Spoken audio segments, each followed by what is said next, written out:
This is CBS 6 News. Good morning. It's Sunday, December 21st. I'm Lynne. Well, so far it's been a quiet morning out there in the weather department, but it won't stay that way for long. Some active weather coming up during the Christmas holiday, and unfortunately, it's more wet than white. Nick Johnson is in for Eric this morning. We'll catch up with him in just a few minutes. Well, first, our top stories this morning. The Schenectady Police Department continues to investigate a fatal pedestrian accident overnight. Just before 7:30, police say 57-year-old lynne was struck as he was walking east on Albany Street near Fairview Avenue. Police say there are no sidewalks in that area, and Zia was walking on the shoulder of the road when he was struck by a Chevy Trailblazer. The driver's name has not yet been released, and right now the driver is not facing any charges. Well, deputies from the Washington County Sheriff's Office jumped into action to save a life Friday. They had to administer Narcan to a driver. The Sheriff's Office says when they were responding to a minor accident on Dix Avenue in the town of Kinsbury, they found a woman screaming that her driver was experiencing a heroin overdose. After administering the Narcan kit twice, officials say the driver opened his eyes. He was then brought to Glens Falls Hospital. Charges are still pending. Well, crews are trying to figure out what started a fire overnight in Guilderland. A large structure fire was called in just before 2:20 this morning. This is 113 Stone Ridge Court. We are told it's a 4-building apartment and everyone managed to get out safely. The building is a total loss. You can kind of gather that just by looking at these images. The Red Cross Disaster Relief Organization will most likely step in to help. The cause of this fire, though, is still under investigation. And right now, the New York City Police Department is mourning the loss of 2 of its own after a gunman who authorities say made online threats to police officers walked up to a police cruiser and started shooting. President Obama issued a statement early this morning saying that he condemned the killings. The head of the police union suggested that there is blood on the hands of many, pointing the finger at the mayor and protesters. It's been a tense time for the NYPD with ongoing demonstrations over the failure to indict an officer in the death of Eric Gardner. And New York City's mayor asking all New Yorkers to pray for these men and their families. Here in the capital region, messages have popped up all over social media.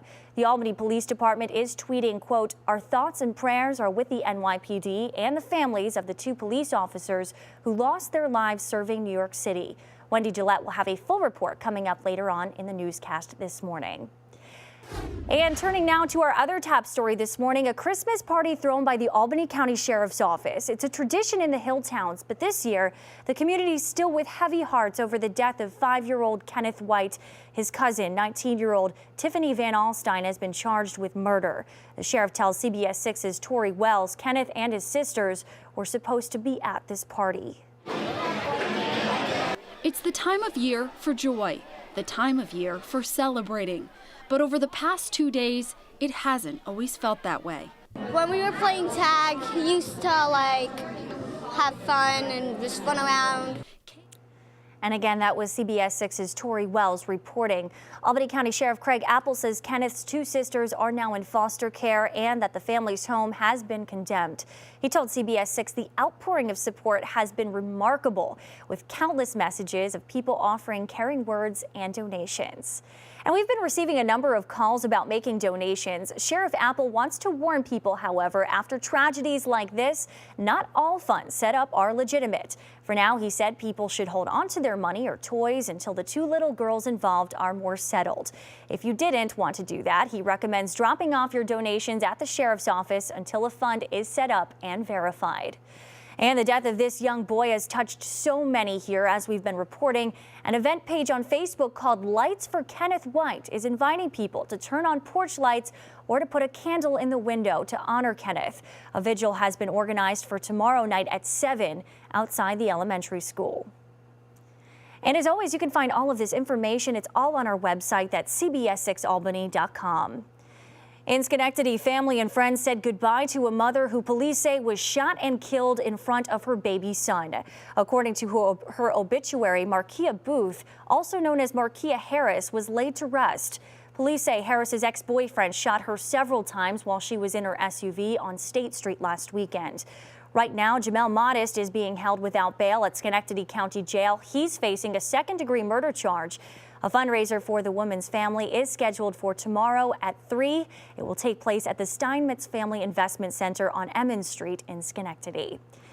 Well, it may feel like the snow and chilly temperatures have been around for about a month or so already, but today is the first official day of winter.